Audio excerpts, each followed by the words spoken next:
vous souvenez comment a commencé la guerre du Vietnam pour les Américains? Ils ont commencé par envoyer des instructeurs. Au bout de 4 ans, ils étaient 1,5 million. Et ils ont fait la guerre. C'est toujours la même histoire. C'est une escalade depuis le pour début vous de cette guerre, voilà, c'est l'engrenage et l'escalade. On joue avec le feu, avec cet argument que je trouve absolument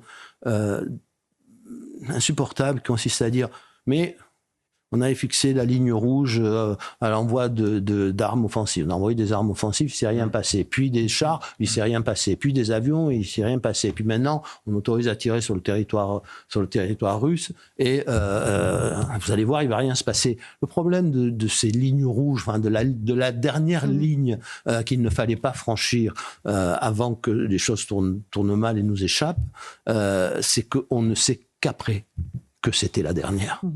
Voilà. Donc, je trouve ça extraordinairement dangereux et je trouve que à ce stade, ça mériterait au moins un grand débat national, pardonnez-moi.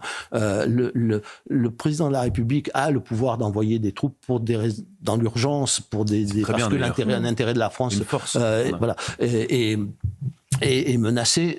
Sinon, il me semble, et là, il n'y a pas d'urgence. Hein, non. Là, il me semble quand même que la nation a son mot à dire. Voilà, sur quelque chose qui peut nous entraîner très très loin, et qui nous entraîne déjà de plus en plus loin.